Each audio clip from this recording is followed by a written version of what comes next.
How far would you go for your dog? I never imagined homelessness would be a choice I'd willingly make, but when the judge awarded my ex-husband custody of our rescue dog in the divorce, I couldn't bear to leave town without her.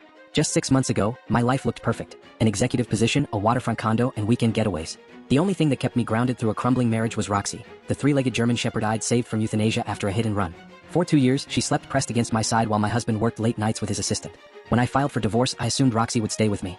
I was the one who signed the adoption papers, paid every vet bill, and nursed her back to health. But my ex knew exactly where to hurt me. She's a family dog, his lawyer argued, and my client is keeping the family home with the fenced yard she needs. The judge nodded and I sat stunned. The court granted him temporary custody until the final hearing. I was allowed weekend visitation. That first weekend when I picked Roxy up, she trembled in the passenger seat. Her water bowl was bone dry, and a rash had spread across her belly from lying on the same unwashed blanket in her crate. She cries all night, my ex complained with a smug smile. Probably misses you.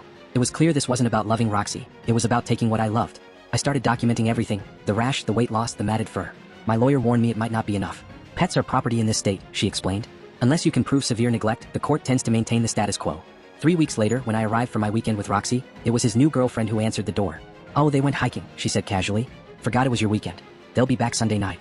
I stood there in disbelief, then broke down in my car. My lawyer filed an emergency motion, but the hearing wouldn't be for another week. That night I couldn't sleep. By morning I'd made my decision. I emptied my savings, packed my SUV, and drove to my ex's house. I parked down the street waiting. At 7:15 a.m. sharp, just like every morning, he left for his run. Using my old key I slipped inside. Roxy was alone in her crate, surrounded by soiled pee pads. The moment she saw me, her whole body wiggled with joy, even with her missing leg. I took her medications, her special food, her blanket, and nothing else. We crossed the state line before his run ended. I'd already researched states with more favorable pet custody laws. We checked into a pet-friendly motel, paying cash. I abandoned my phone after sending one resignation email. I didn't touch my credit cards. 2 months later, Roxy and I are living in a studio apartment above a bookstore, where I work for minimum wage. My law degree sits unused, it would create a trail. I barely recognize myself in the mirror these days. Short, dyed hair, thrift store clothes, and worry carved into my face. My savings are almost gone.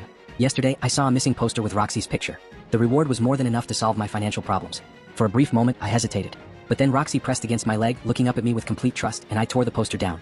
Last night, I heard that my ex is pressing charges. There's a warrant out for my arrest in our home state. This morning, Roxy limped beside me through the park, her gray muzzle now touched with white. She might have 5 good years left. I wonder if those years are worth the career I gave up, the retirement account I can't touch, and the looming threat of jail time. Then she leans into me, sighing contentedly as I scratch behind her ears. And I know my answer. Sometimes, love doesn't look like hearts and flowers. Sometimes, it looks like giving up everything for someone who can't even say thank you. I just never expected that someone to have 4 legs and a tail.